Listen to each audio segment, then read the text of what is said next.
Bahkan kalau kita lihat dari sini, ternyata Ibu Megawati itu sudah tahu siapa pengkhianat yang ada di dalam internal PDIP. Wah, kira-kira siapa ya?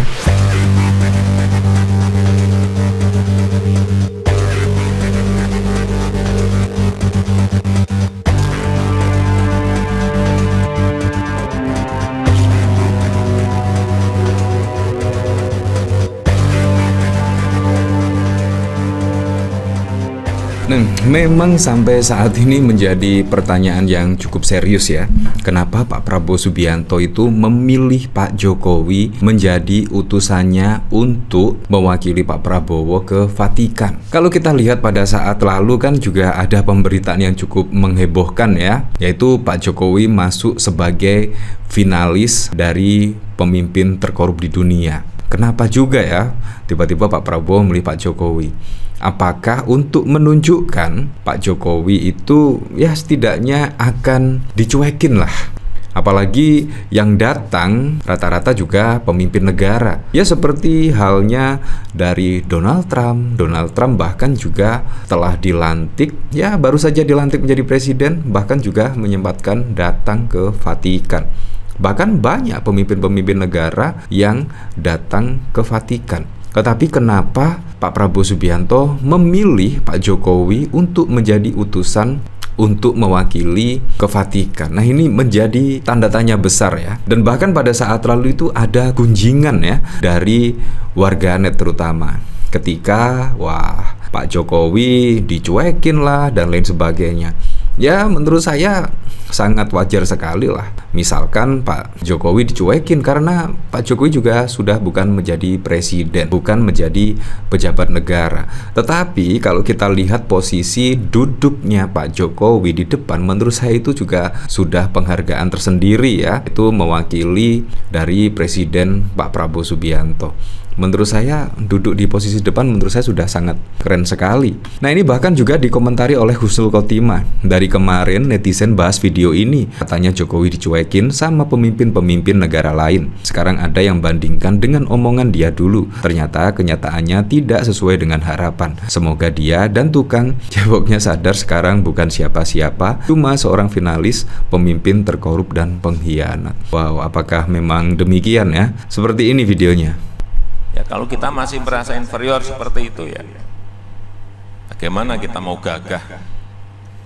Ya menurut saya sih tidak, Pak Jokowi memang berada di depan. Kalau masih terframing di video, menurut saya juga sudah sangat keren sekali ya. Masih ada di frame video itu ya. Posisi Pak Jokowi juga berada di depan. Jadi menurut saya juga sangat keren sekali. Masih menghargai lah walaupun mantan presiden, tetapi juga tetap diberikan posisi duduk di depan ya.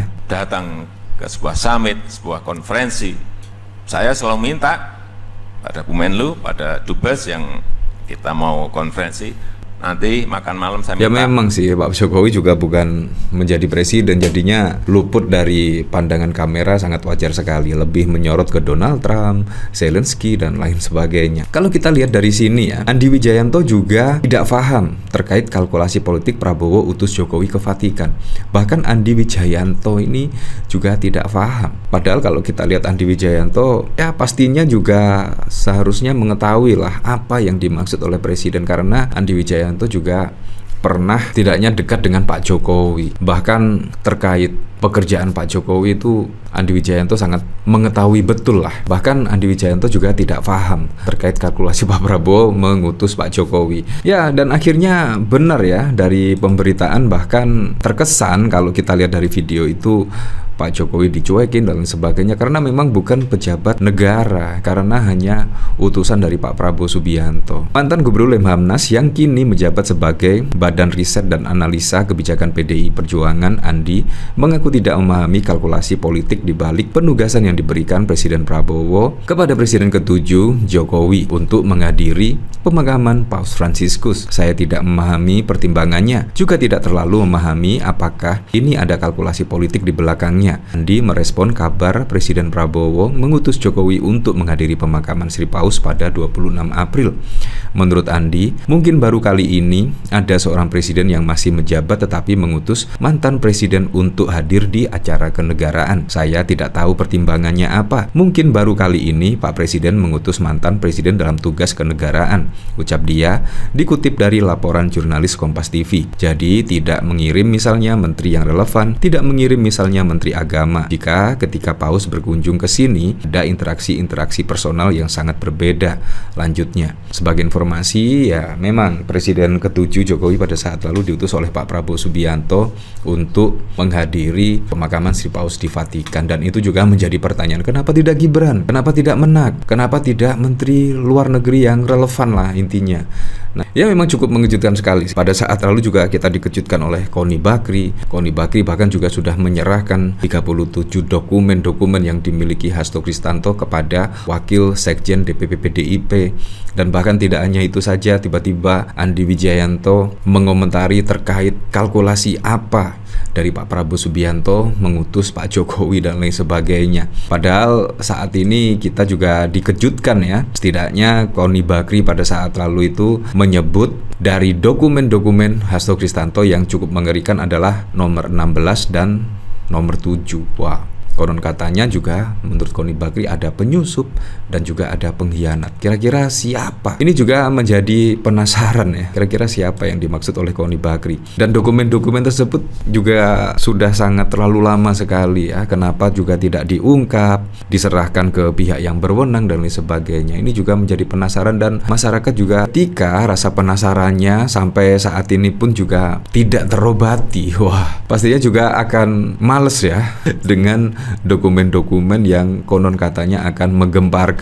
Dokumen Rusia disebut pakar pertahanan Koni memuat adanya penyusup dan pengkhianat yang hendak menghancurkan PDIP, termasuk penyusup dan pengkhianat, kata Koni dalam acara On The Point with Adiski pada Kompas TV. Dia berkata demikian saat mengonfirmasi pertanyaan dari pemandu acara Adisti bahwa ada penyusup di PDIP. Kalau yang tentang bagaimana PDIP itu akan dihancurkan, itu serem karena penyusupan terjadi. Banyaklah hal-hal yang mengerikan, ujar Koni. Kegiatan pertemuan para penyusup dan pengkhianat yang hendak menghancurkan PDIP disebut Koni dimuat dalam dokumen Rusia itu. Ternyata terdeteksi rapat-rapat di mana, jam berapa, siapa, melibatkan siapa aja, tokoh-tokoh bangsanya, di jalan apa, nomor berapa, itu ada semua, ujarnya. Ketua Umum PDIP Megawati Soekarno Putri disebutnya tidak terkejut dengan informasi soal adanya penyusup dan pengkhianat di PDIP.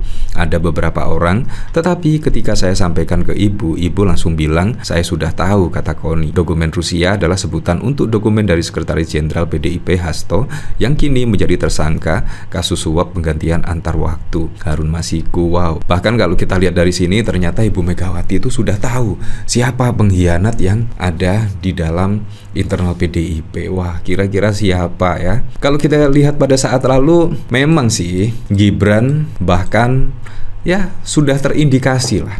Bahkan menurut saya PDIP sudah tahu lah Gibran akan menjadi cawapres dari Pak Prabowo Subianto. Bahkan langsung dipanggil setidaknya Gibran pada saat lalu, dan ternyata Gibran usai dipanggil saya tegak lurus sesuai arahan Ibu Megawati. Dan ternyata apa? Dan ternyata ada manuver politik menjelang Pilpres 2024. Kemungkinan Ibu Megawati dengan pengalaman-pengalaman seperti ini pasti sudah tahu ya siapa pengkhianat di dalam internal PDIP. Ya, untuk lebih lengkapnya kita kembalikan lagi ke masyarakat menilainya seperti apa.